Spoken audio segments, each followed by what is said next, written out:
I was sent to inspect the care home, but he said I looked very tired.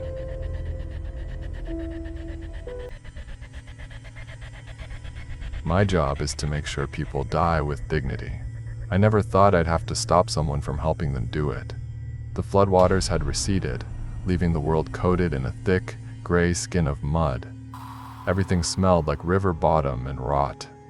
My sedan slid and groaned its way down the county access road to the Mercy Seat, a long-term care home I'd never had cause to visit before. The power was out across the whole valley. No cell signal. Just me, my case files, and a silence so deep it felt like the world was holding its breath. The first time I saw him, Deacon Alcuin was polishing a brass door handle with a small, clean cloth. The home was a 2-story relic of dark timber and stained glass, an island in a sea of dead brown water. It shouldn't have been clean. It shouldn't have been quiet. But the floorboards inside shone with wax and the air was still and warm, like a held breath. I introduced myself. County Social Services. Here to check on the residents. Arrange emergency evac if needed. He smiled, and it was the calmest thing I had ever seen. "There's no need for that," he said. His voice was a low hum, the kind of sound that sinks right into your bones. "They're all at peace." "All of them?" I asked. The roster said 12. "The Mercy Seat is a final place," he said, folding his cloth into a perfect square. "Most have already found their way home." I followed him down a long hall lit by flickering oil lamps. The flames didn't dance. They just burned, straight and steady, as if there was no air to disturb them. The place smelled strange. Not like antiseptic or old folks. It smelled like honey and the electric crackle of the air right after a lightning strike. Room 1 was empty. The bed was made with military precision. Room 2, the same. In room 3, I found Mr. Gower. He was lying on his side, facing the window, a porcelain teacup resting on the nightstand beside him. The tea inside was a perfect, still black mirror. No steam. Mr. Gower's eyes were open, his skin smooth and waxy. He looked like a museum piece. "He passed this morning," Alcuin said from the doorway. His voice didn't carry a shred of grief. It was just a statement of fact. He was so grateful for the quiet. I checked for a pulse I knew I wouldn't find. His skin was cool but not cold. Pliable. I looked around the room. No scattered pills, no signs of a struggle. On the wall, the clock's hands had stopped. 4:17 a.m. "Did you document the time of death?" I asked, my own voice sounding harsh in the silence. "The house remembers for us," he said. Every occupied room was the same story. An unnaturally peaceful body. A cup of untouched tea. A stopped clock, each one frozen at a different time. Mrs. Abeda at 10:52 p.m. Mr. Chen at 1:30 a.m. 7 bodies, all looking like they'd simply forgotten to take their next breath. Alcuin walked ahead, his footsteps making no sound on the polished wood.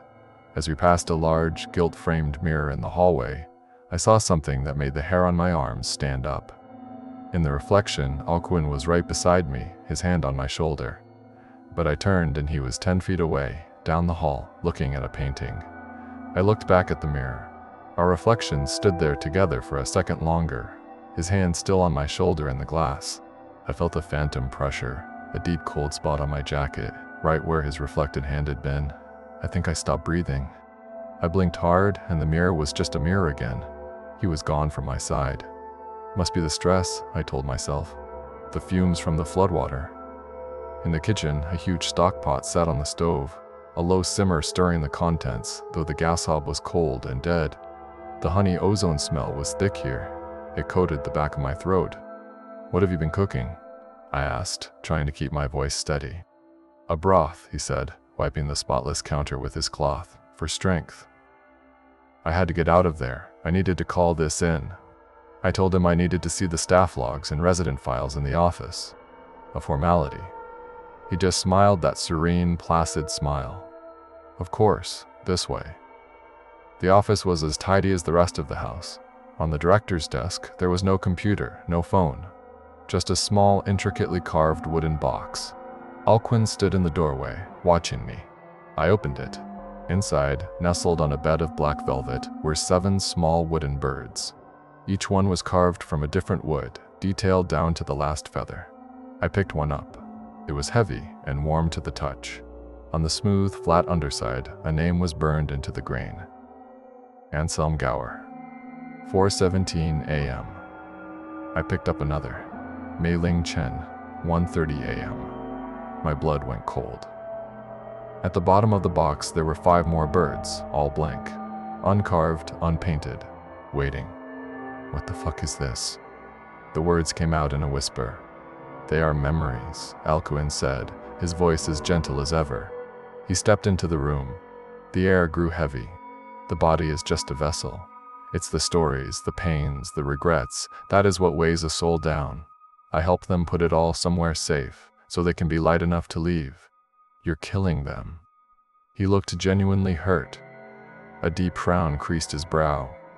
Killing is a rupture. A violent, messy act. This is a release. I am a kindness Aryan. I unburdened them. He knew my name. I never told him my name. He took another step. You feel it too, don't you? The weight. All the files you carry. All the sad homes and forgotten people. It clings to you. I can see it. A gray coat you wear. I backed away, fumbling for the radio on my belt. Static hissed. A dead line. I can help you take it off, he said. You only need to rest. I turned and ran. The hallway stretched. I swear to God it grew longer, the door to the lobby shrinking in the distance. The oil lamps flickered, their flames leaning toward me as I passed, reaching. The floorboards beneath my feet softened, turning spongy. Dark, still water began to seep up between the cracks, pooling around my shoes, cold and silent. It didn't ripple. I slammed into the front door. It was locked. I rattled the handle, then threw my shoulder against the wood. It was like hitting solid rock. When I turned back, the hallway was gone. It was just a smooth, seamless wall of dark, polished wood. The doors to the residents' rooms had vanished. Alcuin stood where the hallway used to be, holding a single, simple glass of water. It was so clear it seemed to shine in the lamplight. You've done enough, he said, his voice coming from everywhere at once. It was in the walls, in the floor, in my own skull. You work so hard. You care so much. That is the doorway, the one I use. Now drink. It's time to rest.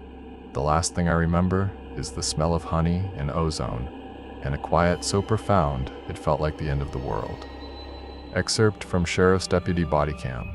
Transcript, File 734. Initial search of the Mercy Seed Care Facility. Bedroom is empty. Bed's made. Got another one, Mike? Same thing. Place is a goddamn museum. Anything in the office? Just this. Social worker's car is outside. Wallet and keys are right here on the desk. Guy's name is Aryan Cole. So where the hell is he? I don't know. Hey, what's this? Sound of wood scraping on wood. It's a little bird, carved out of wood. It's kinda warm. Let me see. Weird. No markings. Wait. Hold the light here. On the bottom, there's something. Looks like it's been burned in.